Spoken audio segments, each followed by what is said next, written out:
Ya. Nah. Anak coba mengulik beberapa di media itu, ternyata keseharian anak sendiri yang pribadi itu hampir 70% itu produknya mereka. Nah. Mulai dari air minum, sabun. Ya. Masalah pemboikotan, ya, itu hak waliul amr. Ya, dan itu akan lebih efektif. Nah, kalau memang boikot, ya total ya, kamu boikot sudah. Nah, ya. Adapun fatwa MUI, tentunya MUI itu perlu kita tahu bahwasanya MUI bukan waliul amr. Ya, bukan waliul amr.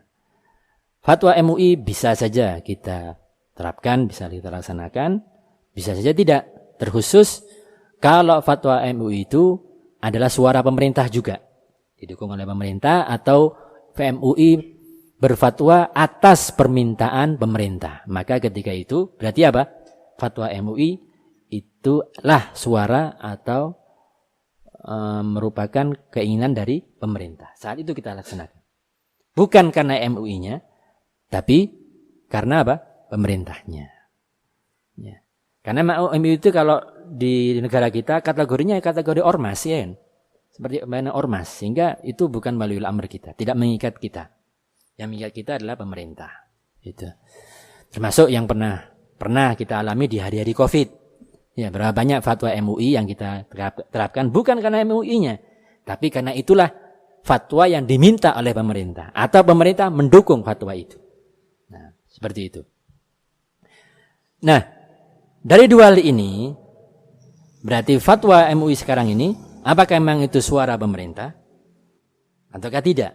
Setahu ana bukan. Pemerintah tidak ada seruan untuk memboikot. Ya. Maka kita tidak wajib atau tidak harus terikat dengan fatwa tersebut. Itu yang ketiga. Yang keempat tadi, kalau memang memboikot itu hendaknya dari jalur waliul amr sehingga memang benar-benar efektif. Lah kalau setengah-setengah seperti ini, mau pindah ke produk mana? Itu kan? Taib, mau pindah Coca-Cola misalnya, ya kan? Coca-Cola termasuk disebut. Terus mau pindah produk mana? Nah nanti ternyata produk yang kita mau pindah ke situ bahan bakunya juga sama dari Yahudi juga, ya sama aja. Nah, kan gitu. Itu satu. Kemudian yang ketiga, yang berikutnya ya kawan, yang perlu kita pastikan apa memang benar produk itu benar-benar membantu. Dari mana kita tahunya? Dari mana kita tahunya? Karena ini kan perlu disebut. Karena di beberapa negara seperti McDonald misalnya, di beberapa negara membuat pernyataan, kami tidak ada kaitannya dengan.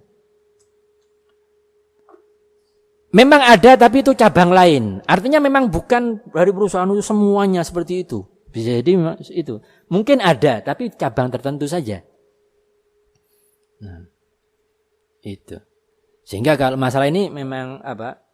Kita setengah-setengah atau enggak konsisten nantinya, gitulah. Enggak konsisten. Seperti tadi, produk yang jauh lebih berbahaya masih dipakai oleh muslimin. Berupa apa? Demokrasi. Kan gitu. Belum lagi yang lainnya. Ya. Ini yang lebih berbahaya lagi. Monggo, matikan televisinya. Kan ya? Monggo, hentikan mengkritik pemerintah di depan umum. Kan ya? Monggo, jangan orasi-orasi lagi. Nah, ini kalau mau memboikot Yahudi.